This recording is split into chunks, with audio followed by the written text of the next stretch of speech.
نحمده ونصلي على رسوله الكريم أما بعد قال الله تبارك وتعالى في كتابه الكريم أعوذ بالله من الشيطان الرجيم بسم الله الرحمن الرحيم إن هذا القرآن يهدي للتي هي أقوم ويبشر المؤمنين الذين يعملون الصالحات أن لهم أجرا كبيرا صدق الله العظيم وقال النبي صلى الله عليه وسلم خيركم من تعلم القرآن وعلمه او کما قال علیہ الصلاۃ والسلام۔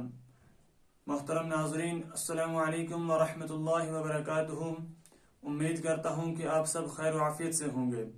ناظرین، جیسا کہ میں نے آپ کو پچھلی ویڈیو میں بتا دیا تھا کہ جو میری اگلی آنے والی ویڈیو ہے اس ویڈیو کا موضوع ہے کہ ہم قرآن کریم کو کیوں پڑھیں اور کیسے پڑھیں، یعنی ہم قرآن کریم کو کیوں سیکھیں، اس کی ہماری زندگی میں کتنی اہمیت ہے۔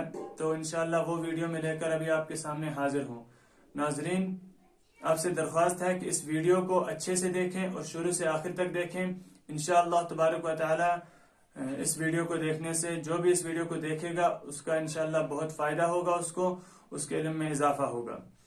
ناظرین، تو چلیے ہم اس ویڈیو کو شروع کرتے ہیں۔ جیسا کہ آپ جانتے ہیں کہ یہ قرآن کریم جو ہے یہ اللہ تبارک و تعالی کی کتاب ہے، اللہ تبارک و تعالی کا کلام ہے، جو نبی اکرم صلی اللہ علیہ وسلم پر حضرت جبرائیل علیہ السلام کے ذریعے سے اللہ تبارک و تعالی نے نازل کیا۔ یعنی یہ نازل کرنے والا کون ہے؟ اللہ تبارک و تعالی۔ اور یہ نازل کس پہ کیا گیا؟ حضرت محمد رسول اللہ صلی اللہ علیہ وسلم پر، جو تمام انبیاء علیہ السلام کے سردار ہیں۔ اور ذریعے کس کے نازل کیا گیا؟ جو تمام فرشتوں کے سردار ہیں، حضرت جبرائیل علیہ السلام۔ ایک تو یہ بات۔ تو ناظرین، اس کے بعد قرآن کریم کے اندر سورہ بقرہ کی پہلی چند آیات میں اللہ تبارک و تعالیٰ فرماتے ہیں الف لام میم ذالک الکتاب لا ریب فیہ۔ اللہ تبارک و تعالیٰ فرماتے ہیں کہ یہ جو کتاب ہے اس میں کوئی شک و شبہ نہیں، یعنی اس کتاب کے نازل کرنے میں یا اس کتاب کے بقیہ کسی چیز میں بھی کوئی شک و شبہ کی کوئی گنجائش ہی نہیں ہے، کوئی شک و شبہ نہیں کر سکتا کوئی بھی اس کتاب کے بارے میں۔ آگے فرماتے ہیں ھدی للمتقین، کہ یہ کتاب جو ہے یہ متقی لوگوں کے لیے، پرہیزگار لوگ جو ہیں، جو تقوی اختیار کرنا چاہتے ہیں، ان لوگوں کے لیے یہ کتاب سراپا ہدایت ہے۔ پھر آگے متقی لوگ، جو پرہیزگار لوگ ہیں، ان کی تعریف بیان کرتے ہیں، یہ لوگ کیسے ہیں، یہ لوگ کیا کیا کرتے ہیں۔ تو ناظرین، اگر آپ اس بارے میں یعنی قرآن کریم کی فضیلت وغیرہ ان کے بارے میں اگر آپ قرآن کریم کے اندر قرآنی آیات اور احادیث مبارکہ کو دیکھو گے تو آپ کو بہت ساری آیتیں اور بہت ساری حدیثیں ملیں گی، لیکن اگر ہم ان کو جمع کریں گے، آپ کے سامنے ابھی ان کو بیان کریں گے تو یہ ویڈیو کافی لمبی ہو جائے گی۔ مجھے صرف آپ حضرات کو بتانا ہے، آپ حضرات کے سامنے ایک دو آیتیں اور ایک دو حدیثیں پیش کرنی ہیں مختصر سے طور پر، انشاءاللہ تبارک و تعالی، کہ آپ کو یہ بات سمجھ آ جائے کہ قرآن پڑھنا اور قرآن کو سمجھنا اور سیکھنا ہماری زندگی میں کتنا اہم کردار رکھتا ہے، ہماری زندگی میں قرآن کا پڑھنا کتنا ضروری ہے۔ تو ناظرین، اس کے بعد اللہ تبارک و تعالیٰ فرماتے ہیں الذین یؤمنون بالغیب، کہ یہ جو متقی لوگ ہیں یہ غیب پر ایمان لاتے ہیں۔ غیب پر ایمان لانے کا مطلب کیا؟ کہ اللہ تبارک و تعالیٰ نے جو احکامات وغیرہ نازل فرمائے اور نبی صلی اللہ علیہ وسلم نے جو احکامات وغیرہ بتائے، ان تمام کو بنا چوں چراں کیے ان تمام پہ یہ ایمان لاتے ہیں اور ان تمام پر یہ عمل کرتے ہیں۔ اور اس کے بعد کیا فرماتے ہیں وَيُقِيمُونَ الصَّلَاةَ، کہ یہ جو متقی لوگ ہیں یہ نماز بھی قائم کرتے ہیں، نماز قائم کرتے ہیں۔ اور آگے فرماتے ہیں وَمِمَّا رَزَقْنَاهُمْ يُنْفِقُونَ، اور جو رزق ہم نے ان کو عطا کیا ہوا ہے وہ اس رزق کو خرچ کرتے ہیں۔ کہاں خرچ کرتے ہیں؟ اس کے بہت سے مصارف قرآن کریم میں جگہ جگہ پہ بیان فرمائے گئے۔ اور اس کے بعد فرماتے ہیں وَالَّذِينَ يُؤْمِنُونَ بِمَا أُنزِلَ إِلَيْكَ، اور یہ وہ لوگ ہیں جو آپ صلی اللہ علیہ وسلم پر کتاب نازل کی ہم نے اس پر بھی ایمان لاتے ہیں، اور جو آپ سے پہلے کتابیں نازل کی گئی ہیں ان پر بھی ایمان لاتے ہیں۔ یعنی ان کا ایمان قرآن پر بھی ہے اور اس سے پہلے جو کتابیں ہیں، جو صحیفے ہیں، ان پر بھی ان کا ایمان ہے۔ آگے کیا صفت بیان فرماتے ہیں کہ وَبِالْآخِرَةِ هُمْ يُوقِنُونَ، کہ جو آخرت ہے یعنی قیامت کا دن ہے، جو حساب اور کتاب کا دن ہے، اس دن پر بھی یہ ایمان لاتے ہیں۔ اور اس کے بعد فرماتے ہیں أُولَٰئِكَ عَلَىٰ هُدًى مِّن رَّبِّهِمْ، یہ اپنے پروردگار کی طرف سے ہدایت پر ہیں۔ وَأُولَٰئِكَ هُمُ الْمُفْلِحُونَ، اور یہی لوگ فلاح پانے والے ہیں، کامیابی پانے والے ہیں۔ تو ناظرین اس کے بعد اب آگے چلتے ہیں کہ جو میں نے ابھی شروع میں آیت تلاوت کی کہ اللہ تبارک تعالیٰ فرماتے ہیں ان ھذا القرآن یہدی للتی ہی اقوم، کہ بے شک یہ قرآن اس راستے کی رہنمائی کرتا ہے جو راستہ سیدھا ہے، یعنی صراط مستقیم کی ہدایت کرتا ہے یہ قرآن۔ اس قرآن کے پڑھنے سے انسان صراط مستقیم پہ آتا ہے، صراط مستقیم کو جانتا ہے، سیدھے راستے پہ آتا ہے، چنانچہ نیک اعمال کرتا ہے۔ اور آگے بیان فرماتے ہیں وَيُبَشِّرُ الْمُؤْمِنِينَ الَّذِينَ يَعْمَلُونَ الصَّالِحَاتِ أَنَّ لَهُمْ أَجْرًا كَبِيرًا، اور مومن لوگوں کو خوشخبری دیتا ہے جو نیک اعمال کرتے ہیں، أَنَّ لَهُمْ أَجْرًا كَبِيرًا، کہ بے شک ان کے لیے بہت بڑا اجر ہے۔ اس کے بعد جو میں نے آپ کے سامنے حدیث مبارک پڑھی خیرکم من تعلم القرآن وعلمہ، بخاری شریف کی حدیث ہے، آپ صلی اللہ علیہ وسلم نے فرمایا کہ تم میں سے بہترین شخص وہ ہے جو قرآن کریم سیکھے اور قرآن کریم کو سکھائے، یعنی کہ ایک شخص ہے جو قرآن کریم جانتا ہے، ایک وہ ہے جو قرآن کریم نہیں جانتا، اور جو جاننے والا ہے وہ پڑھتا بھی ہے اور دوسروں کو بھی سکھاتا ہے، تو کہتے ہیں کہ وہ شخص اس سے کہیں گنا بہتر ہے جو قرآن کریم پڑھتا ہے اور جو قرآن کریم پڑھاتا ہے۔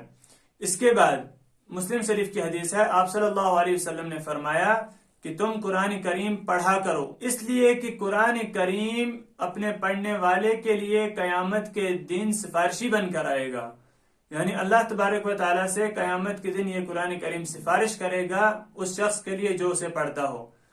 تو ناظرین یہ قرآن کی آیات اور احادیث مبارکہ آپ کے سامنے میں نے پیش کی اور ان کا تھوڑا سا مفہوم بھی آپ حضرات کو سمجھا دیا۔ اب ہم آگے بڑھتے ہیں۔ بہت سے حضرات ایسے ہیں، چاہے وہ بچے ہوں، بڑے ہوں، عورتیں ہوں، مرد ہوں، کہ جنہیں قرآن کریم بالکل نہیں آتا، چنانچہ ان کو ایک سورت بھی یاد نہیں ہوتی، یا اگر ہے بھی تو صرف سورہ اخلاص یاد ہے، وہ بھی اچھے طریقے سے یاد نہیں، اس میں بھی بہت غلطیاں آتی ہیں۔ یا کچھ ایسے ہیں جو قرآن کریم بالکل بھی نہیں جانتے لیکن 5-8 سورے یا 2-3 سورے یاد ہیں۔ اسی طرح کچھ ایسے ہیں کہ جن کو قرآن کریم آتا تو ہے لیکن غلط پڑھتے ہیں، جو قرآن کریم کا صحیح طریقہ ہے، صحیح اسلوب ہے، اس طرح قرآن کریم کو نہیں پڑھتے۔ نہ علم دین سیکھنا فرض ہے جو ہماری روزمرہ زندگی میں جس کی ضرورت پڑتی ہے، مثلا نماز ہے۔ اب نماز میں ہمیں کس چیز کی ضرورت پڑتی ہے؟ نماز فرض ہے، اور اس میں کس چیز کی ضرورت پڑتی ہے؟ قرآن کی۔ جب ہم قرآن پڑھیں گے، جب ہمیں قرآن یاد ہوگا، جب ہم قرآن اچھے سے جانیں گے تبھی تو ہماری نماز درست ہوگی۔ جب ہمیں قرآن پتہ نہیں یا 1-2 سورہ یاد کی ہوئی ہیں اور وہ بھی غلط طریقے سے پڑھتے ہیں، تو آپ خود اس چیز کا تصور کریں کہ ایک آدمی جس کی تقریباً 80 سال کی عمر ہے اور وہ 60 سال لگاتار اگر وہ نماز پڑھتا ہے اور 5 نمازیں پڑھتا ہے، لیکن وہ قرآن غلط پڑھتا ہے یا قرآن اس کو نہیں آتا، ایک سورہ یاد ہے وہی غلط ہے، بہرحال اتنا کہنا ہے کہ وہ قرآن غلط پڑھتا ہے، تو کیا وہ کل قیامت کے دن کیا دعویٰ کرے گا کہ میں نے، جب اسے سوال کیا جائے گا تو وہ قیامت کے دن کیا ان نمازوں کا دعویٰ کرے گا کہ میں نے یہ نمازیں پڑھی ہیں اور صحیح طریقے سے پڑھی ہیں، جبکہ وہ قرآن غلط پڑھتا تھا، اور وہ کیا ثواب کا دعویٰ کرے گا کہ مجھے ان کا ثواب ملے گا۔ تو ناظرین اس لیے قرآن کریم کا سیکھنا بے حد ضروری ہے۔ قرآن کریم کو سمجھنا اور جو حروف ہیں، حروف کو صحیح طریقے سے ادا کرنا کتنا ضروری ہے، اور یہ پڑھنا اور ان کو سمجھنا اور ان کو سیکھنا کتنا ضروری ہے۔ چنانچہ آپ دیکھیں گے کہ جو حروف ہیں، حروف تہجی جن کو بولتے ہیں، الفابٹس، ان الفابٹس میں، ان حروف تہجی میں 2 حرف آتے ہیں بہت سے جگہ، جیسے ہا، خا ہے یا ہا ہے، ایسے بہت سے حروف ہیں، جیسے قاف ہے، نقطے والا قاف، اور چھوٹا کاف ہے جس کو چھڑی اوپر سے لگی ہوتی ہے، وہ کاف ہے۔ اب ان میں فرق کیا ہے ادائیگی کے اعتبار سے؟ جو نقطے والا قاف ہے اس کو پر پڑھیں گے، یعنی موٹا ہوگا، موٹی آواز میں پڑھیں گے اس کو، قاف قاف قاف۔ اور جو چھوٹا کاف ہے جس کو اوپر سے چھڑی ہوتی ہے، وہ کاف کون سا ہے؟ وہ کاف ہے جس کو ہم باریک طرح سے پڑھیں گے اور سیدھی طریقے سے، کاف کاف کاف۔ اس کی مثال اگر ہم بڑے کاف سے، نقطے والے کاف سے پر کر کے پڑھیں گے، قلبن پڑھیں گے، قاف لام با قلبن، تو اس کا مطلب ہوگا دل، اور جب ہم اس کو چھوٹے کاف سے پڑھیں گے، قلبن، تو اس کا مطلب ہوگا کتا۔ سورہ کہف میں جو اصحاب کہف کا واقعہ آیا ہے تو اس میں ایک جگہ آتا ہے سَيَقُولُونَ ثَلَاثَةٌ رَابِعُهُمْ كَلْبُهُمْ، تو یہاں چھوٹی کاف ہے، کلبن کتا. تو اللہ تبارک و تعالیٰ کہتے ہیں کہ ان قریب یہ لوگ کہیں گے، ان قریب یہ کہیں گے کہ وہ جو اصحاب کہف تھے وہ 3 تھے، اور چوتھا کیا تھا؟ انہیں اصحاب کہف کا کتا تھا. اب چھوٹے کاف سے کتا پڑھیں گے. اب جب اس کو بڑے کاف سے قلبن پڑھ دیا تو کیا ترجمہ ہوگا کہ اصحاب کہف 3 تھے اور ان کے ساتھ چوتھا ان کا دل تھا. اب آپ سمجھیے، قاف وہ نقطے والا ہے، کاف چھڑی والا ہے. اس میں پڑھنے کے لیے یعنی کہ کتنی ہمیں محنت سے، کتنا سوچ سمجھ کر پڑھنا ہے کہ قاف ہونا چاہیے نقطے والا، کاف ہونا چاہیے دوسرے والا. اکثر لوگ اس کو ایسے ہی پڑھے جا رہے ہیں اور کہتے ہیں کہ اس میں کوئی فرق نہیں پڑتا. اب آگے چلتے ہیں. ہم لوگ اپنے بچوں اور بچوں کو دنیاوی تعلیم کتنی دیتے ہیں اور دنیاوی تعلیم کے پیچھے کتنی محنت کرتے ہیں، یہ آپ سبھی حضرات جانتے ہوں گے. کتنا پیسہ خرچ کرتے ہیں، کتنا وقت خرچ کرتے ہیں، کتنی محنت کرتے ہیں، لیکن کس کے لیے؟ دنیاوی تعلیم کے لیے، جس کا ہمیں فائدہ تو ملے گا لیکن دنیا میں، آخرت میں اس چیز کا کوئی فائدہ نہیں. اور جو آگے جا کے ہمیں ضرورت پڑے گا اس دنیا سے چلے جانے کے بعد، اس چیز کی ہمیں کوئی فکر نہیں. اور جس چیز کے لیے اللہ تبارک و تعالیٰ نے، جس مقصد کے لیے ہمیں دنیا میں بھیجا تھا، اس مقصد کو چھوڑ دیا ہم نے. تو ناظرین، میں آپ حضرات کے سامنے ایک چھوٹا سا ایک واقعہ جو میرے ساتھ پیش آیا ہے میں وہ بیان کرتا ہوں. چنانچہ واقعہ یہ ہے کہ ایک بار میں یہاں ایک ڈسٹرکٹ میں صبح کا ٹائم تھا، تقریباً 8:30 9 کا ٹائم تھا. تو میں چل رہا تھا، میرے ساتھ 1 2 ساتھی بھی تھے. تو میں نے ایک چھوٹے بچے کو دوڑتے ہوئے دیکھا، تیزی سے وہ جا رہا ہے. تو میں نے اسے روکا. تو میں نے کہا کہاں جا رہے ہو؟ کہنے لگا مجھے لیٹ ہو رہا ہے، مجھے اسکول جانا ہے. میں نے کہا ابھی تک کہاں تھے؟ کہا کمپیوٹر کوچنگ کرنے گیا تھا. وقت کیا ہے؟ 8:30 اور 9 کے درمیان کا وقت ہے. بچہ کس کلاس میں پڑھتا ہے؟ 4th یا 5th کلاس میں پڑھ رہا ہے بچہ. اور تھا کہاں؟ وہ کمپیوٹر کوچنگ کے لیے. تو میں نے پوچھا کیا ہے؟ کہنے لگا میں کمپیوٹر کوچنگ کرنے جاتا ہوں، صبح اٹھتے ہی منہ دھویا تھوڑا سا اور دودھ پی لیا 1 کپ، یا کبھی ایسے ہی تو کمپیوٹر کوچنگ کرنے آ جاتا ہوں. یہاں سے جانے کے بعد میں جلدی تیار ہوتا ہوں، کچھ کھایا پیا، ٹفن بھرا تو چلے گئے ہم اسکول. وہاں سے میں واپس آتا ہوں 4 بجے کے تقریباً قریب میں واپس آتا ہوں، اور اس کے بعد میں چلا جاتا ہوں ٹیوشن پڑھنے. اس کے بعد شام ہو جاتی ہے، شام کے بعد ہوم ورک وغیرہ سب ختم. تو میں نے کہا قرآن نہیں پڑھتے؟ کہا نہیں قرآن نہیں پڑھتا. میں نے کہا کیوں؟ کہا اس کا ٹائم نہیں ملتا مجھے. ناظرین، ایک اچھے گھرانے کا بچہ جو ٹیوشن بھی پڑھتا ہے، ماشاءاللہ اس کا ذہن، اس کی باتوں سے مجھے لگا کہ اس کا ذہن بھی بہت تیز تھا. اب جو بچہ اتنا تیز ذہن ہو اس کو آپ دینی تعلیم کے ساتھ لگاؤ، اس کو دینی تعلیم پڑھاؤ تاکہ وہ کل جا کے آپ کا نام روشن کرے اور اپنی دنیا بھی سنوارے، آخرت بھی، اور اس کے ساتھ اپنے والدین کی بھی. لیکن اس کو اٹھا کے کہاں لگایا جا رہا ہے؟ دنیاوی تعلیم کے پیچھے. اور یہی بچہ پڑھنے کے بعد کل اپنے والدین کا نافرمان ہوتا ہے، اور ہم پھر کسے کوستے ہیں؟ ہم کہتے ہیں یہ بچہ خراب ہے. یہ بچہ خراب نہیں ہوتا ہے صاحب. یہ خراب کون ہوتا ہے؟ یہ اس کے والدین اس کو خراب کرتے ہیں. جس طرح والدین نے اسے ڈاکٹر بنایا، جس طرح والدین نے اسے ٹیچر بنایا، انجینئر بنایا، پروفیسر بنایا، اسی طرح اس علم کے پیچھے، دنیاوی علم کے پیچھے سے محنت کرائی. انہوں نے کیوں اس کو دین کا علم نہیں دیا؟ کیوں انہوں نے اس کو دین کا علم نہ پڑھایا؟ اور وہی اولاد کل جب باپ کی نافرمان نکلتی ہے، والدین کی نافرمانی کرتی ہے، تو وہی والدین کل ڈنڈورا پیٹتے جاتے ہیں اور روتے جاتے ہیں، کہتے ہیں کہ میرا بیٹا نافرمان نکلا، اور اس کو تانا دیتے ہیں اور اس کے پیچھے تانے کسے جاتے ہیں کہ یہ بیٹا میرا نافرمان ہے. حالانکہ نافرمانی کی اس نے، اس میں کوئی شک نہیں، لیکن اس کے پیچھے ہاتھ کس کا ہے؟ اس کے پیچھے تمام والدین کا ہاتھ ہے.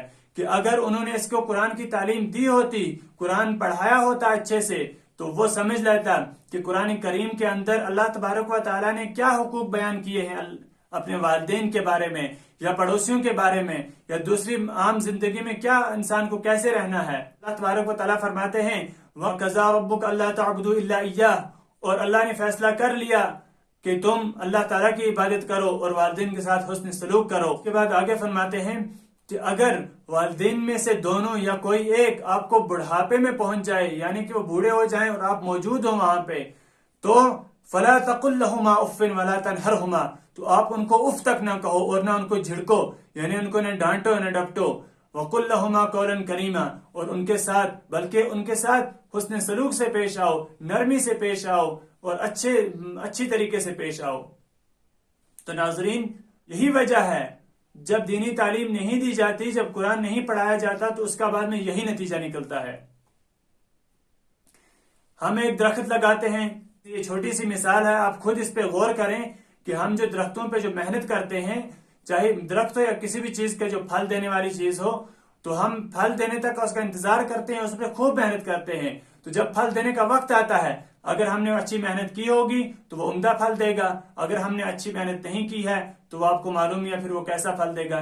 یہی حال ہوتا ہے ہمارا کہ اگر ہم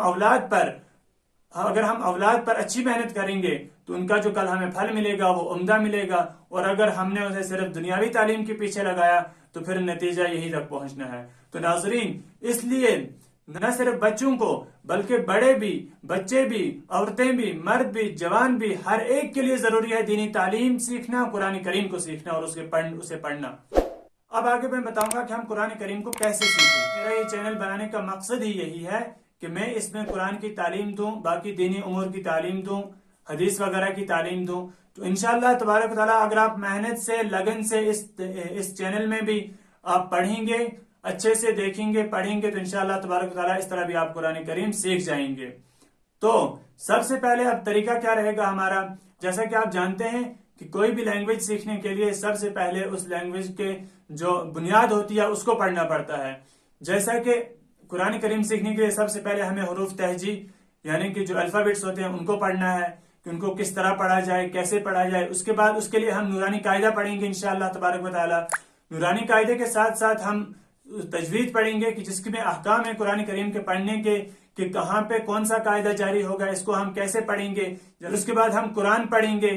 قرآن پڑھنے کے بعد ہمیں اس چیز کا احساس ہو جائے گا کہ اب ہم قرآن اچھی طریقے سے پڑھنے لگے ہیں، تو انشاءاللہ تبارک و تعالی اس کے بعد ہم کیا پڑھیں گے؟